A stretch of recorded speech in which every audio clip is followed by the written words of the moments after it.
Burt Norton was prefixed by a quote from Heraclitus, which says, "Although the law of reason is common, the majority of people live as though they had an understanding of their own. The way up and the way down are one and the same." And the poem itself. Time present and time past are both perhaps present in time future, and time future contained in time past. What might have been and what has been point to one end, which is always present. Footfalls echo in the memory, down the passage which we did not take, towards the door we never opened, into the rose garden. My words echo thus in your mind. Other echoes inhabit the garden. Shall we follow? Quick, said the bird. Find them. Find them. Round the corner, through the first gate, into our first world. Shall we follow? The deception of the thrush, into our first world.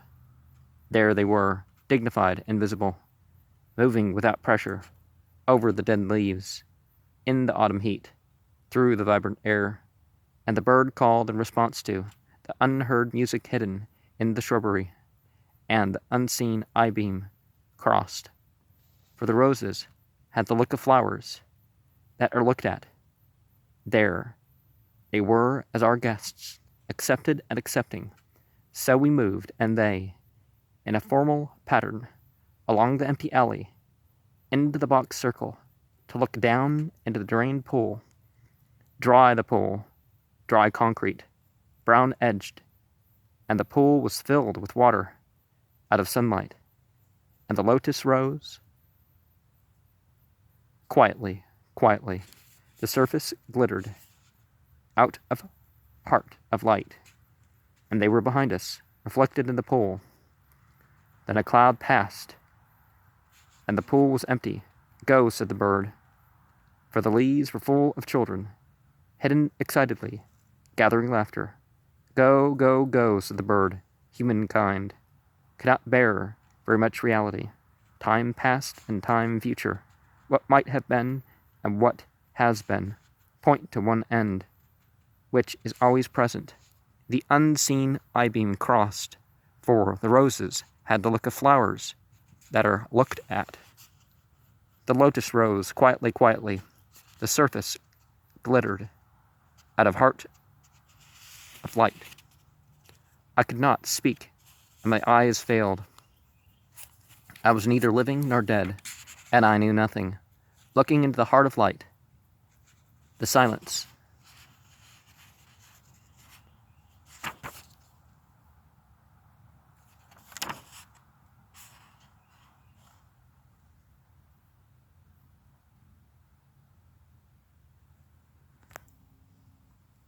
At once, the vicissitudes of life had become indifferent to me, its disasters innocuous, its brevity illusory.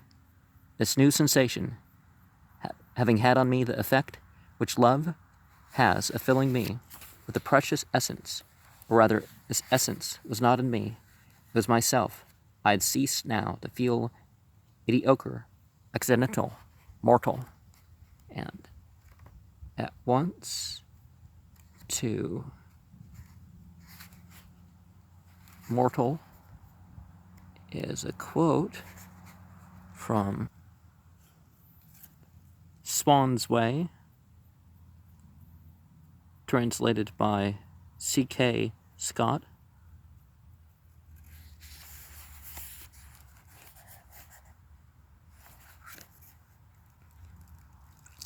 And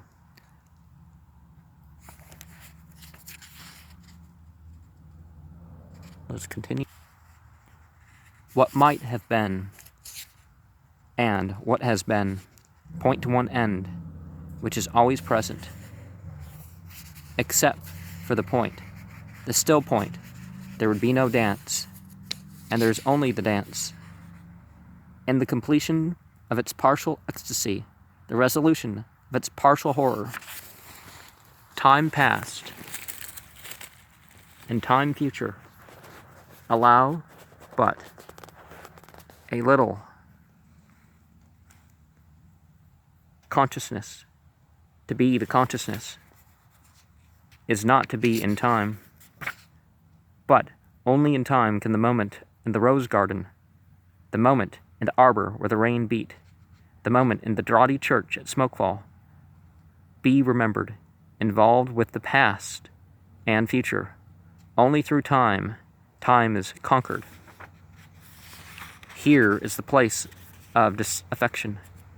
Time before and time after, in a dim light, neither daylight, investing form with lucid stillness, turning shadow into transient beauty, with slow rotation suggesting permanence, nor darkness to purify the soul, emptying the sensual with deprivation, cleansing affection from the temporal, neither plenitude nor vacancy, only a flicker over the strained, time-ridden faces, distracted from distraction by distraction, filled with fancies and empty of meaning. Tumid apathy with no concentration. Men and bits of paper whirled about by the cold wind that blows before and after time. Descend lower, and descend only, into the world of perpetual solitude. World, not world, but that which is not world, internal darkness, deprivation, and destitution of all property. Desiccation of the world of sense, evacuation of the world of fancy, inoperancy of the world of spirit. This is the one way, and the other is the same, not a movement, but abstention from movement, while the world moves in appetency on its metalled ways of time past and time future. Time and bell have buried the day. The black cloud carries the sun away. Will the sunflower turn to us? Will the clematis stray down, bend to us, tendril and spray, clutch and cling, chill fingers of you be curled down on us, after the kingfisher's wing has answered light to light, and is silent, the light is still, and the still point of the turning world. Words move, music moves, only in time, but that which is only living can only die.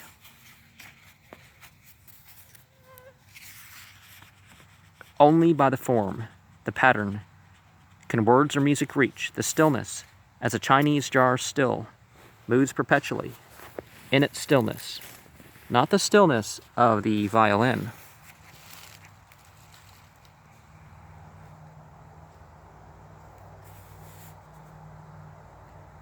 While the note lasts. Not that only, but the coexistence, are say, that the end precedes the beginning, and the end and the beginning were always there, before the beginning and after the end, and all is new, and all is always new. Words strain, crack and sometimes break, under the burden, under the tension, slip, slide, perish, decay with pression, will not stay in place, will not stay still. Desire itself is movement, not in itself desirable. Love is itself unmoving, only the cause and end of movement, timeless and undesiring, except in the aspect of time, caught in the form of limitation, between unbeing and being. And you think there a little bit of the aspect of poetry as a symphony, as a way of philosophy that's beyond some dry calculation.